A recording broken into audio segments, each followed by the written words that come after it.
أعوذ بالله من الشيطان الرجيم بسم الله الرحمن الرحيم لا حول ولا قوة إلا بالله العلي العظيم. Mes chères sœurs, chers frères, très chers enfants, Assalamu alaikum wa rahmatullahi wa barakatuh. Je voudrais vous parler aujourd'hui de notre 8e imam, Imam Ali al-Rida alayhi salam. Vous vous souvenez que le calife de l'époque, Ma'moun, le fit quitter Medina pour venir à Khurasan, pour venir dans l'Empire perse, en Iran. Lorsque notre imam est arrivé à Khurasan, à ce moment-là, Ma'moun le força à devenir son successeur, son héritier, et donc son premier ministre, celui qui était juste en dessous de lui. Et certains chiites, certains partisans d'Imam alayhi salam, sont venus lui demander « Comment est-ce que vous osez dire que vous êtes le fils de Hussein bin Ali, celui qui a combattu contre la corruption, contre la torture, contre l'oppression de Yazid, et comment est-ce que vous pouvez occuper un poste sous le califat de Ma'moun,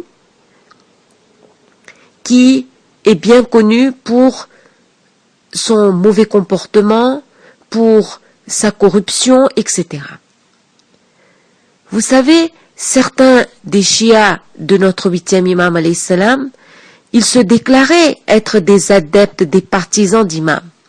Mais ils avaient l'audace de venir poser ce genre de questions à Imam alayhi salam.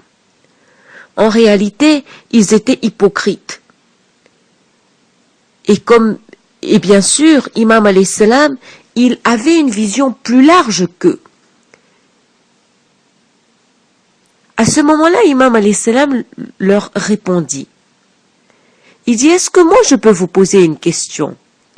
Qui est plus grand? Un musulman ou bien un mouchrik, un polythéiste? À ce moment-là, le groupe de gens qui étaient venus voir Imam répondirent, un musulman bien sûr.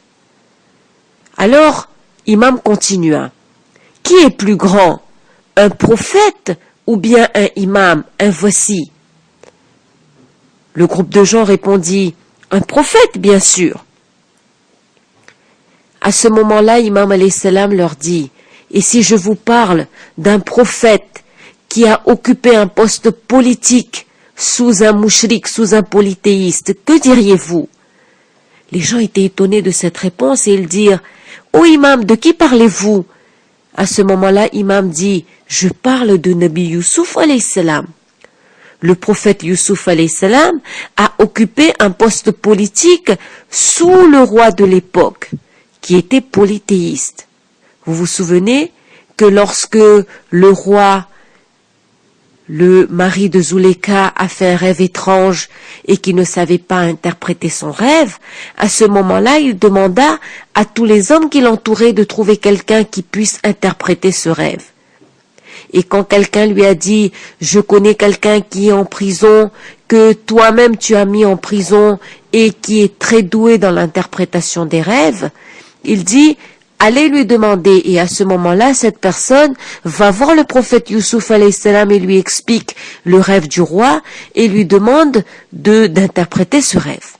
À ce moment-là, lorsque le roi apprend ce que son rêve signifie, il demande à ce que Youssouf alayhi salam devienne son premier ministre, son conseiller. Donc le prophète Youssouf alayhi salam a travaillé pour un roi polythéiste. D'ailleurs, la sourate numéro 12, sourate Youssouf, verset 55 dit « Et Joseph, Youssouf dit « Assigne-moi les dépôts du territoire, je suis bon gardien et connaisseur. » C'est-à-dire que Allah subhanahu wa ta'ala nous dit dans ce verset que c'est Youssouf alayhi salam qui a proposé de prendre ce poste politique au roi. Alors Imam alayhi salam explique, est-ce que Youssouf alayhi salam n'a pas occupé un poste sous un chef mouchrik de son pays? Le groupe de gens était honteux de cette réplique et le dire oui, nous sommes d'accord, nous avouons que ça a été le cas. À ce moment, Imam alayhi salam répliqua, Youssouf alayhi salam a pris un poste volontairement, alors que moi j'ai été obligé par Al-Ma'moun de prendre ce poste. Nous prions Allah subhanahu wa ta'ala d'augmenter notre ilm, de nous aider à comprendre l'histoire islamique afin que nous puissions prendre des exemples, des modèles du passé et que nous puissions ne pas répéter les mêmes erreurs que nos prédécesseurs. Ila yamin. Rabbana taqabbal minna innaka antas samiul alim.